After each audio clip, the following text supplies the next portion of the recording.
สวัสดีครับทุกคน ผมออฟจากเพจ No People Travel Photo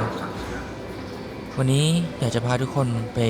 ถ่ายรูปที่มุมลับที่ Chinatown สิงคโปร์พอดีผมอยู่สิงคโปร์มาก็จะ8 ปีแล้วนะ ก็ชอบถ่ายรูปด้วยไปถ่ายมาก็หลายมุมแล้ว แต่มุมนี้ก็ยังไม่ค่อยเห็นใครพูดถึงเท่าไหร่รีวิวก็ไม่ค่อยมีเห็น ก็เลยคิดว่าวันนี้เป็นโอกาสดีจะพาทุกคนไปดูว่ามุมนี้มันสวยแค่ไหน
มาถึง Chinatown แล้วนะครับ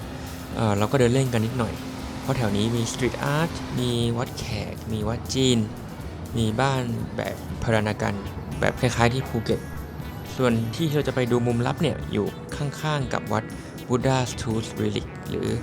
วัดที่เขาเก็บพระสารีริกธาตุเอาไว้นะก็แต่เราไม่ได้ไปที่วัดกันนะมาถึงตรงทางเข้าวัดฝั่งที่อยู่ตรงข้ามกับถนนใหญ่ใช่ไหมครับเยื้องไปทางซ้ายก็จะเห็นเป็นตึก Flat HDB ที่เป็นคนสิงคโปร์อาศัยอยู่นะด้านข้างจะเห็นจะมีบันไดหนีไฟอยู่ก็ตรงนี้แหละที่เราจะไปด้านบนนั่นเลย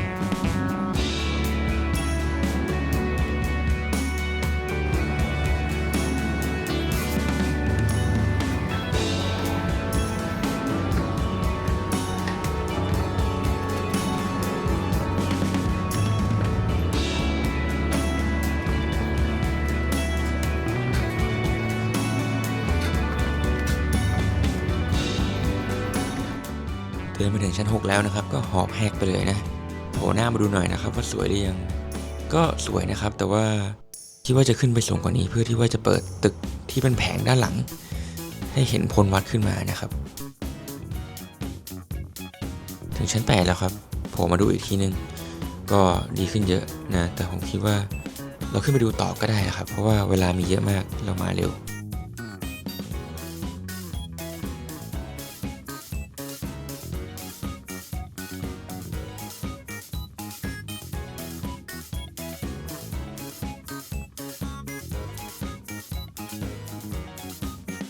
ชั้น 11แล้วครับ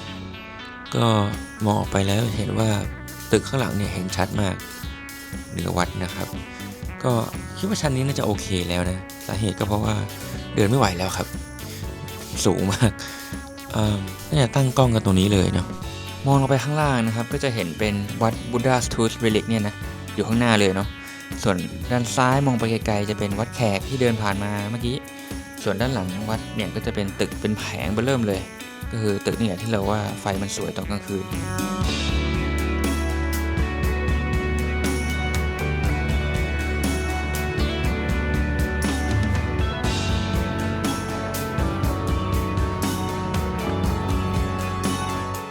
่วนอุปกรณ์นะครับกล้องผมจะเป็น Nikon Z6 นะครับเป็นโมเดลเก่านิดนึงนะแต่ใช้งานได้ดีมากแล้วก็เลนส์ตัวนี้จะเอา 14-24 f 2.8 มานะครับส่วนขาตั้งกล้องก็ไม่มีอะไรมากนะครับขาอะไรก็ได้ของผมใช้ของยี่ห้อจีนแข็งแรงพอที่รับน้ำหนักได้ส่วนท่าตั้งเนี่ยก็พิลึกมากเพราะว่าสถานที่ตรงนี้มันไม่ค่อย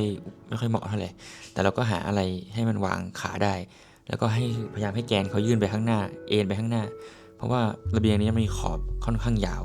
ทำให้มันจะเข้ามาในเฟรมเพราะนั้นยื่นกล้องไปข้างหน้าเนี่ยจะทำให้เลนส์เราเนี่ยเลยขอบระเบียงไปนะครับ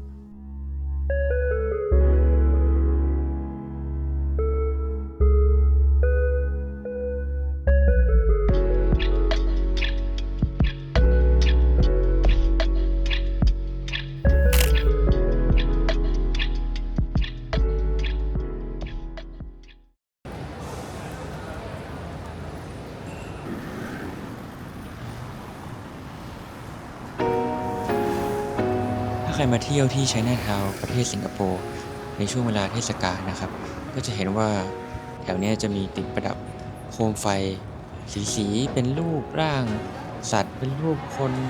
อะไรมากมายนะครับก็สวยไปอีกแบบหนึ่งเนาะก็มาเดินถ่ายรูปเล่นกันได้เหมือนกันถ้าไม่เป็นการรบกวนเกินไปก็ช่วยกดไลค์ Subscribe ให้ด้วยนะครับหรือว่าถ้าเกิดใครจะให้พาไปดูมุมไหนอีกในสิงคโปร์